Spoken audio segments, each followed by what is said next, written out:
Good morning, everyone. I hope that you enjoy your unique breakfast that we prepared for you this morning. You can access the recipe from Robin Aspel's book. It's recently come out called Great Bowls of Food. She's actually a Minnesota-based chef, and I have really enjoyed working with some of her recipes, and I'm going to highlight several recipe resources today for you. And so I'm just so pleased to be here as part of the Oakdale ObGyn team, because it really highlights how they take a very integrative approach to women's wellness. This morning I'm going to start us off with an opportunity to kind of introduce how we can view our health from more of a functional perspective. One that highlights how nutrients, movement, essential oils, and our lifestyle behaviors can provide upstream information for our well-being.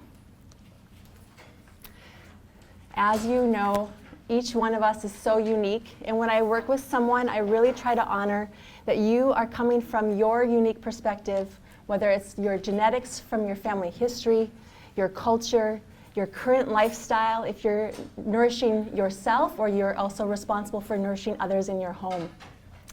And so today, as we delve into some of these strategies, I just encourage you to think about, how can I apply this to my personal needs? And as we go into some of these details, I do want to help us keep perspective that our overall lifestyle patterns will have the biggest impact on our health. So we're here to inspire you, to give you different strategies, but we certainly want to be able to have these strategies fit into your life. We don't want you trying to put your life into our set recommendations. So an 80-20 approach will give you some good information for better balance, but it'll also leave a little room for some fun. So we'll have some dark chocolate strawberries in a little while.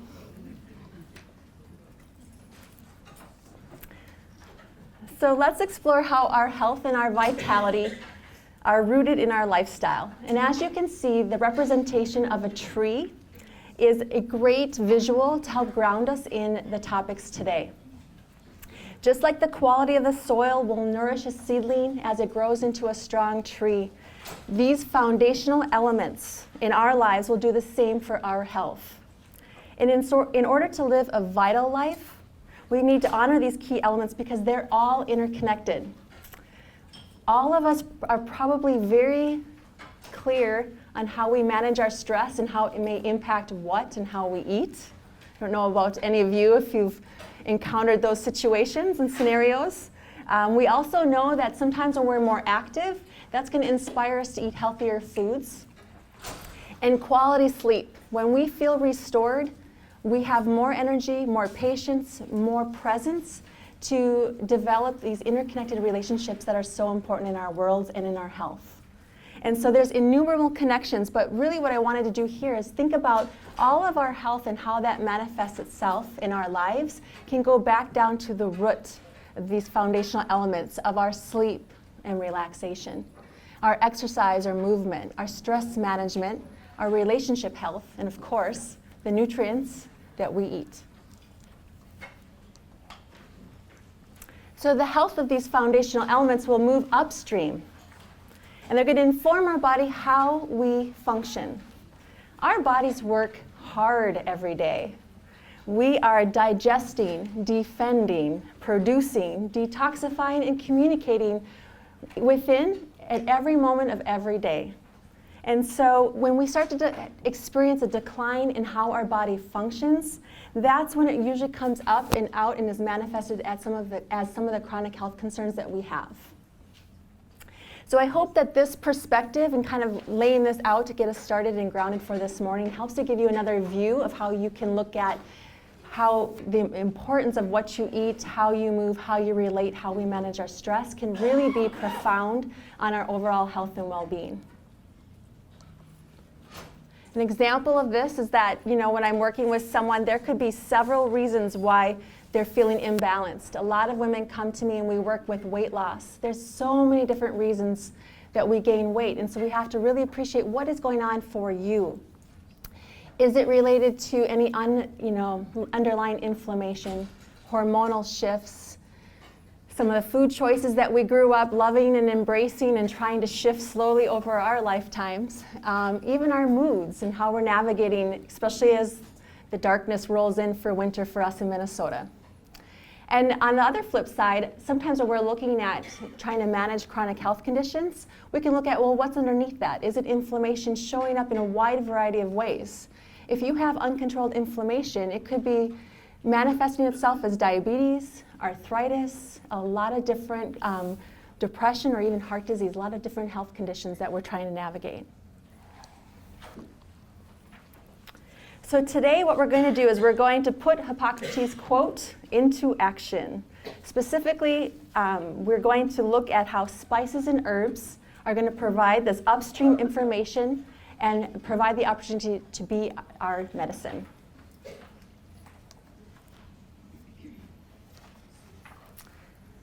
Now, a variety of cultures have used plants medicinally for centuries.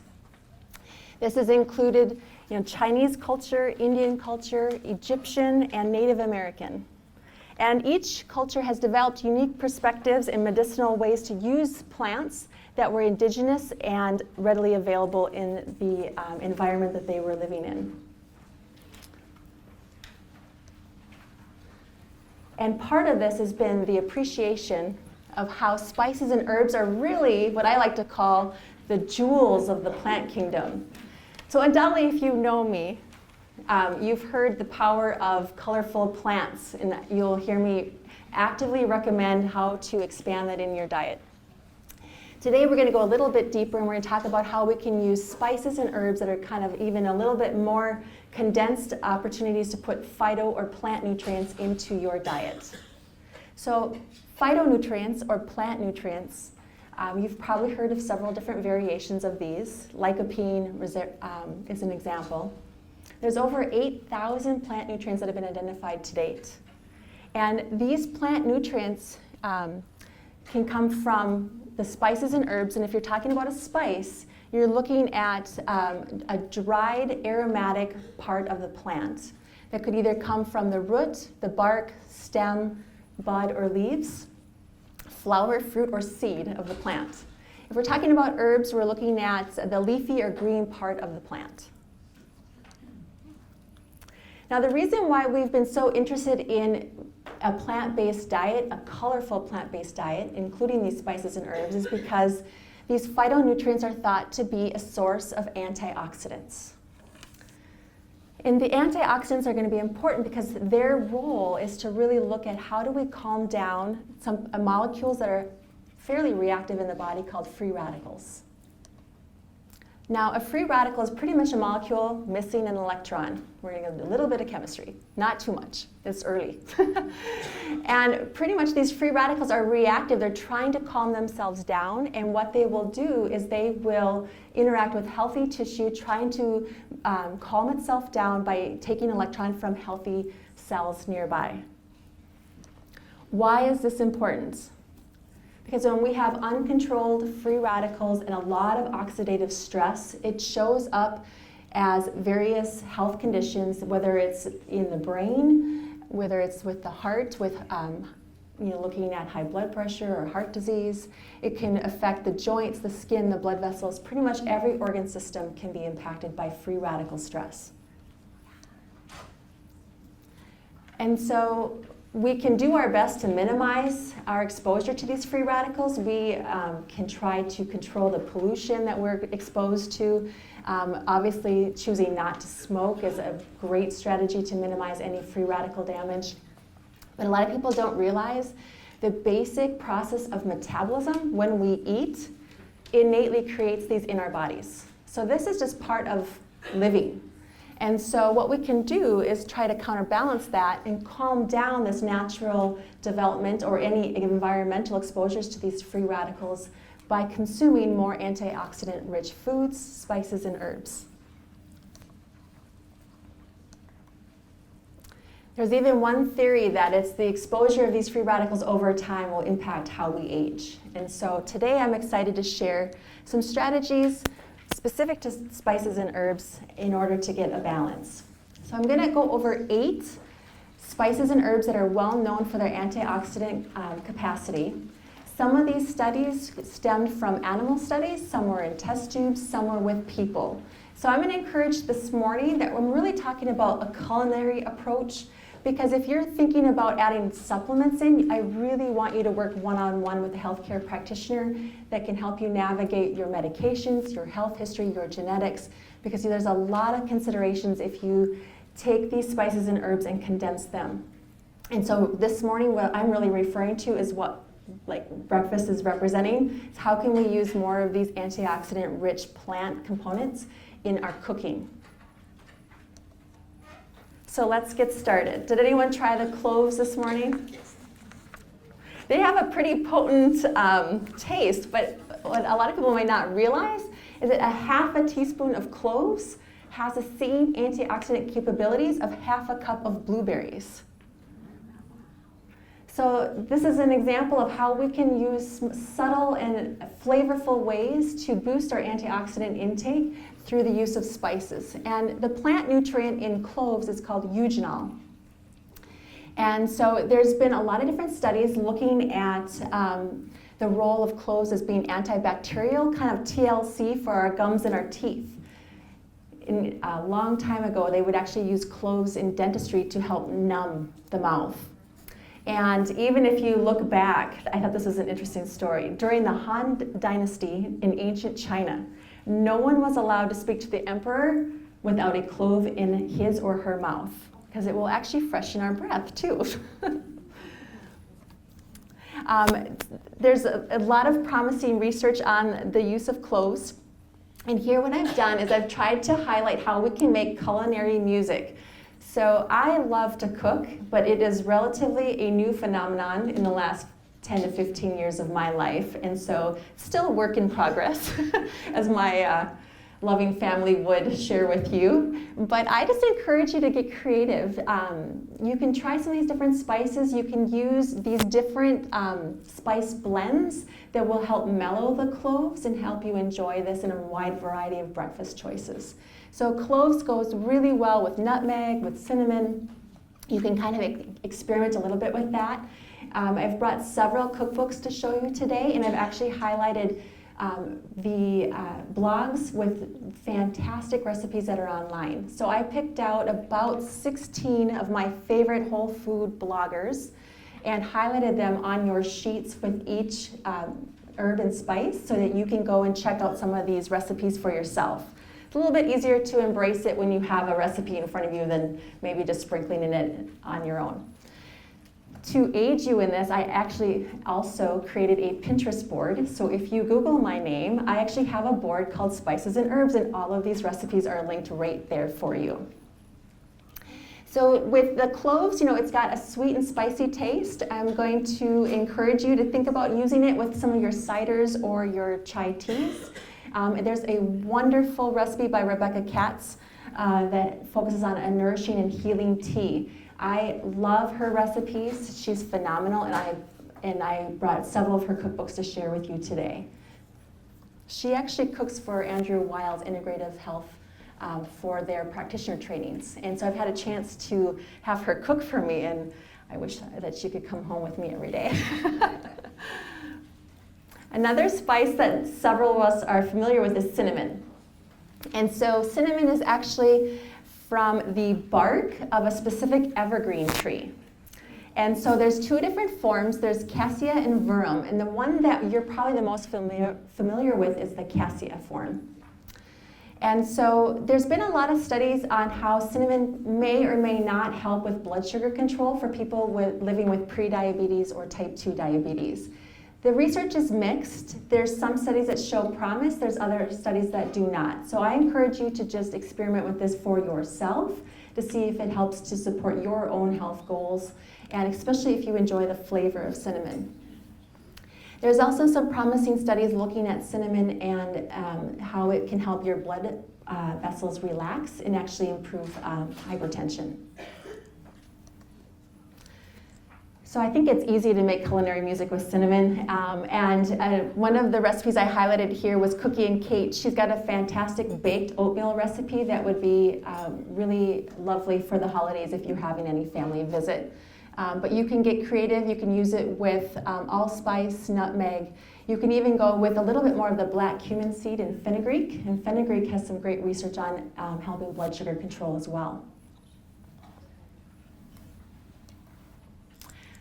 Turmeric. Most of us have heard of turmeric because there's thousands of studies on turmeric. And this is a spice that is kind of called the golden spice. It's very common in Indian cooking, and the sources are coming from a couple different areas in India.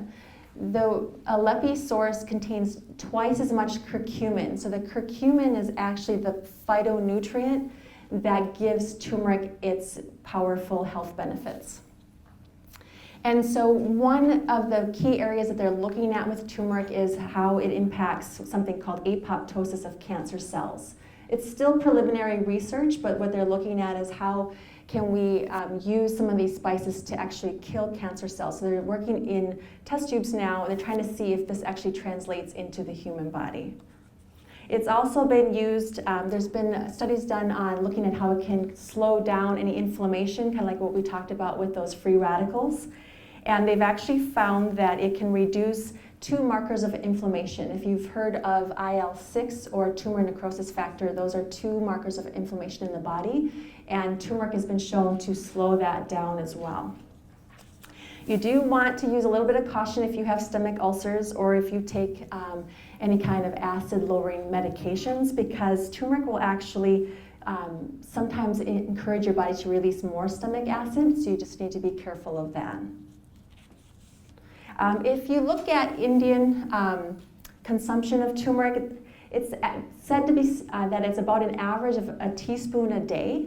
And so if you look at the different communities, the Indians' population tends to have a lower incidence of Alzheimer's disease, cancer, and diabetes. And so they're trying to find the more specific mechanism behind that. But in average, in India, people will consume about a teaspoon of turmeric a day. And you can have some fun. Now, I actually buy turmeric root at Whole Foods. I haven't been able to find it anywhere else. You can certainly use the dried form as well. Penzeys and Frontier are two wonderful brands of spices. And so I will take this turmeric root and I will saute, on a very balanced and time, when I have a lot of time in the morning to cook on the weekends. I will saute some onions, mushrooms, bell peppers, tomatoes, and I will just grate fresh turmeric root on the vegetables. Throw in some ginger, and then I'll save that. I'll eat that with eggs for breakfast for a couple days. And so that's just one easy way where if you are a little bit curious about the spice, you can certainly just start adding it to some of your vegetable dishes. That's one of the easiest ways to move forward with that. And one important fact is that, remember, curcumin is the plant nutrient in turmeric. You will absorb more curcumin if you cook your turmeric in fat. So you want a source of fat when you're cooking turmeric. And also, if you add black pepper, it's been said that you will also absorb it better. Like I had mentioned, Robin Aspel is another newer chef that I've just recently learned about, who gave us the recipe for our breakfast. But she also has some lovely nutty curry stuffed squashes and pumpkin recipes online, and so I encourage you to check that out. And then also, turmeric would be an easy addition to your soups during this fall season. Moving on to ginger, the phytonutrient in ginger is called gingerol. And it's actually a relative of capsaicin in chili peppers, which can have some medicinal impact as well. Most of us have heard of ginger for, pregnancy and the hyperemesis concerns. But there's actually some interesting studies looking at the use of ginger to reduce post-op nausea. And so that could be something you could discuss with your healthcare provider. If you tend to get very nauseous after any kinds of surgeries, it's been shown that if you take 1 to 1.5 grams of ginger an hour before surgery, that it will decrease nausea and vomiting by about 38%. It's also thought to be gastroprotective, so it's going to actually help people who struggle with indigestion, belching, bloating, to help their GI tract move in a more concerted way to minimize any of those not so pleasant side effects. To get creative, we can use ginger in a wide variety of ways. It's got a really nice, sweet, kind of tangy or spicy flavor to it. And you know, to be honest, I always have good intentions when I buy the ginger root, and I put it in the refrigerator, and then a couple of weeks later, it's kind of shriveled, and I'm disappointed that I didn't get to some of the recipes I had hoped to cook. You can certainly put ginger root in the freezer. It will last for the year. And so then I will just grate frozen ginger into my recipes, and then that way you don't need to be running to the grocery store every single time you want to kind of embrace some of these spices and herbs. I tried to highlight, there's a carrot ginger brown rice recipe from Naturally Ella that I've highlighted here. Sometimes when we're trying to be creative, a lot of us, you know, spend a lot of time in the kitchen. Sometimes just having one variation of the starch that you're serving at the dinner table can transform your meal. So you could still have just a regular, you know, baked chicken, but if you want to add some flavor to the side dishes or to your vegetables, it's a really nice way to use some of these spices and herbs. And now moving on to thyme. There's a phytonutrient in thyme called thymol. And this is known to be Mother Nature's most powerful antiseptic. It's actually used in some cough syrups, and so it's going to help improve acute bronchitis and cough. And so it also could help with blood pressure as well. And so there's many different varieties of thyme. And so I'm going to encourage you to just kind of have some fun. If you want a little bit of the lemon or the orange, you can kind of seek some variations of this herb out. Just be careful when you're cooking with it though. You tend to want to add thyme at the end of the cooking process, because if you're putting it into an acidic dish, it's going to turn black. It may not look as pretty as you'd hoped. And it will kind of lose some of its volatile oils or its kind of phytonutrient content if it's overheated. There's a really nice honey thyme cough syrup recipe that I linked here as we go into cold and flu season that will use all natural ingredients, that if you'd like to experiment with this, you certainly can explore that. Oregano is another fantastic herb, and there's several different plant nutrients that give oregano its benefits. There's going to be, there's a lot of good research out on using dry rubs or marinades to cut down the free radicals that are formed on meats when we put them on the grill. And so when you're thinking about those free radicals and where they're going to be coming into, where we're exposed to them, grilling meat at high temperatures, animal meat, when that flame flares, there's something called heterocyclic amines that form on the meat. And those are thought to be, you know, not necessarily protective, but carcinogenic in some way. So one way to cut those heterocyclic amines by 90% is to marinate your animal meat for 20 minutes before you grill it, or use a dry spice rub. And so if you have any family history, it's not to say that these heterocyclic amines will cause cancer, but they're certainly not going to be protective of it. So this is one small strategy in the kitchen that you can minimize any of that risk. And so I try to use oregano and just throw that into some of my simple marinades for any of the meats when we're grilling during the summer season. Oregano has been found to have great antibacterial, antiviral, antifungal, antiparasitic activity. So if you're struggling with any kind of viral infection or bacterial infection, and obviously you're going to work with your healthcare provider to do medications to help as well, you could try adding oregano to some of your dishes regularly and see if that could be an adjunct therapy for you as well. Most of us are familiar with oregano in Italian cooking, but there's so many more opportunities that you can expand beyond that. And so if you use dried oregano, you're going to get a nice intense flavor. If you're using more of the fresh herbs, I encourage you to kind of rub the leaves between your fingers or your palms before you throw it into the pot, because in that way it will help to intensify the flavor a lot more.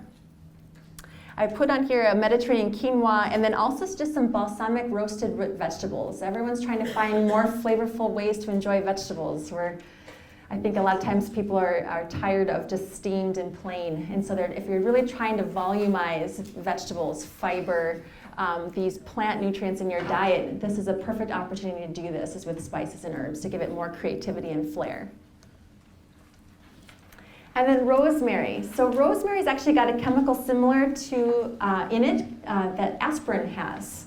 So if you have an aspirin intolerance, be careful with rosemary. But there's some medicinal research out looking at rosemary and really kind of calming down inflammation, especially as it relates to the brain. And so just encourage you to have some fun with the rosemary. There's, again, several different plant nutrients present in it. And it'll be, there's a lot of opportunities to add these to your dishes. And so most of us are very familiar with the pine aroma, can almost enjoy the essential oils and the aromas of the rosemary as well. It does dissolve quickly in fatty liquids, so then that way what you can do is you can put this in early in your cooking process and it will just mellow throughout the time that it's cooking. So you can do that at any time to enjoy that. I thought that we might enjoy some rosemary roasted almonds. You know, nuts and seeds are so medicinal and are so powerful in our diets. And so trying to, especially if you have high blood pressure, work these nuts in, but without the salt. This is one way that you can add flavor and kind of enjoy nuts and seeds. I highlighted a bean recipe because I'm always encouraging people to boost their plant intake. And so beans, again, are a great source of protein and fiber, especially if you're looking to reduce your cholesterol or even navigate weight loss goals that you may have. Fiber will always be part of that process and be protective of you moving forward and being able to maintain that weight loss.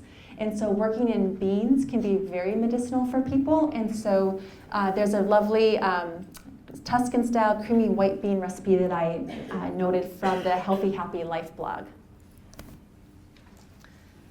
Now I recognize many of us have been in the kitchen for a long time and we're tired. So I have a lot of women that are like, I'm done cooking, my children are off, and I want it to be easy. And so I honor that, and so if it comes down to it, let's just drink tea together. And so, tea is a fantastic opportunity to add in these phytonutrients into your diet. Green tea is very well known for its catechin component. The EGCG has been well studied to really reduce inflammation in the body. There's a lot of great research on this. It actually will help stimulate your metabolism as well. And so I encourage you to kind of experiment with green tea. Otherwise, chamomile tea is actually also very medicinal. And so really it's the fermentation process that's going to vary between teas. The three main varieties are going to be green, black, and oolong. And the difference is really how they're processed. Green tea is made from the unfermented leaves, and it's going to have the highest concentration of antioxidants of all the teas. I do like using chamomile tea, especially in the evenings, and it's actually been shown in some research studies to calm down anxiety, and even has been helped some women with postpartum depression. So if you have a really stressful week or so, adding in some chamomile tea could be very soothing for you. And then otherwise, I just encourage you to enjoy green tea. Just note that there could be variations in the caffeine content, so don't necessarily go with the matcha late at night. You will be up for hours. And so just in summary, just trying to keep this all in perspective, there's a lot of interesting studies. Again, I encourage you to look at spices and herbs as one way to just really add that antioxidant power to your dietary patterns. And so it's going to be a way to enjoy food, have a little bit more creative flavor, and you can enjoy fresh or dried, whatever is going to be easiest for you. There's a lovely resource online called Cook Smarts. I just recently found this, and she had a guide for both spices and herbs. she's very lovely. She has nice videos and very accessible tools to help us learn how to use spices and herbs and how to best blend the flavors with different food sources. One thing that I thought was really helpful was her nice little visual on how to store fresh herbs in the refrigerator. I don't know about you, but a lot of times I go to use the herbs and they've kind of disintegrated before I've had a chance to get to them. So one way to store fresh herbs is to clip off the stems and place them in a little glass of water. And then you cover that with a bag, and you can kind of, if you want to put like a little rubber band around it so in case it spills over, which would probably happen in my house, but that will help keep your herbs much fresher for a little bit longer. And so I thought that was really useful. So check out her website. She does offer meal plans as well, but those will be at more of a cost. So I just liked her accessibility and her kind of how-to videos that she had highlighted on her website. So thank you so much. I hope that this is going to give you some spice for your life, and just I hope you enjoyed our breakfast. One important resource I want to highlight where a lot of these studies were highlighted, there's a very lovely book by Bharat Agarwal called Healing Spices. And so if you would like to go deeper, he goes over all of the studies in a very accessible way of how you can use spices and herbs in your daily diet, and he has a lot of great recipes as well. So I'll have all of these cookbooks out and will be available for questions as we move forward. Thank you so much.